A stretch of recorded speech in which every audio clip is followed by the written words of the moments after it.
সংগঠনকে বলবো, সকল মানবতার মানুষকে বলবো, আপনি কোন দাওয়াতের অপেক্ষা করবেন না। এটা দাওয়াতের বিষয় নয়, এটা আমাদের ইমানি বিষয়।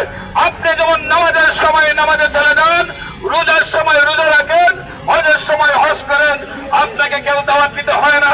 তেমনি আগামী 26শে এপ্রিল আপনার ইমানি দায়িত্ব মনে করে আপনি উপস্থিত হবেন।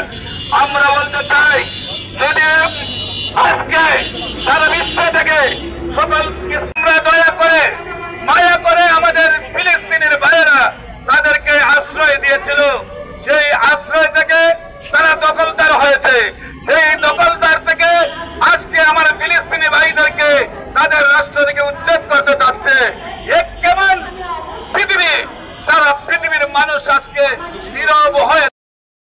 বাংলাদেশ ইসলামী সমন্বয় পরিষদ শুধু আজকে নয়, এই পর্যন্ত 5 থেকে 7 বার আমরা প্রতিবাদ মিছিল করেছি। আমরা সবসময় ইসরায়েলের বিপক্ষে, ফিলিস্তিনের পক্ষে আমরা আছি এবং আমরা থাকবো।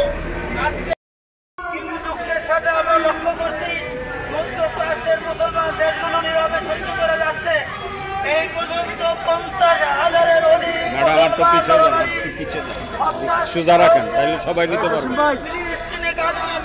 জীবনযাপন করছে, শিশু নারী পুরুষেরা খাবার পাচ্ছে না, ঘাস খেয়ে পানি খেয়ে জীবন। বিশেষ করে মাননীয় সরকার বাহাদুর যদি আজকে সিদ্ধান্ত গ্রহণ করেন, তাহলে আমরা বিশ্বাস করি আগামীকাল থেকে বাংলাদেশে সেই ইসরায়েলের পণ্য প্রবেশ করবে না।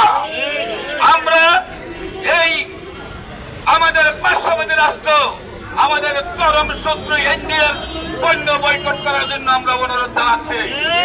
তারা বাংলাদেশকে তাদের একটি বাজারে রূপান্তরিত করেছে।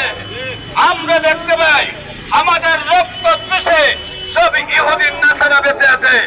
আপনি হিটলার যখন পৃথিবীতে শাসন করে সব ইহুদিদেরকে মেরে একটি অরাজনৈতিক অরাজক প্রতিষ্ঠান, আমরা সবসময় রাজপথে থাকবো, সবসময় অন্যায়ের বিরুদ্ধে লড়বো। Doctor SM. সরোয়ার আমাদের একজন কান্ডারি হয়ে আমাদের সবসময় ম্যান্ডেট দিয়ে যাচ্ছেন, তার কাছে আমরা সবাই ঋণী। আমরা তার নেতৃত্বে একটি মুসলিমকে একতাবদ্ধ হয়ে জাগ্রত হওয়ার আহ্বান জানাচ্ছি। আর ঘুমিয়ে থাকলে চলবে না, ইহুদিদের দাঁত ভাঙ্গা জবাব দিতে হবে। আমাদের আর ঘুমিয়ে থাকা সম্ভব নয়। আমরা অন্যায়ের বিরুদ্ধে শেষ রক্তবিন্দু দিয়ে মাঠে ঘাটে ময়দানে লড়াই করব। এই ফিলিস্তিন যতদিনে স্বাধীন না হবে ততদিনে আমাদের আন্দোলন সংগ্রাম অব্যাহত থাকবে। আমরা আজকে যে রাস্তায় যে সমস্ত কথা বলতেছি, আজকে দেখা যাচ্ছে ভারতের বিপক্ষে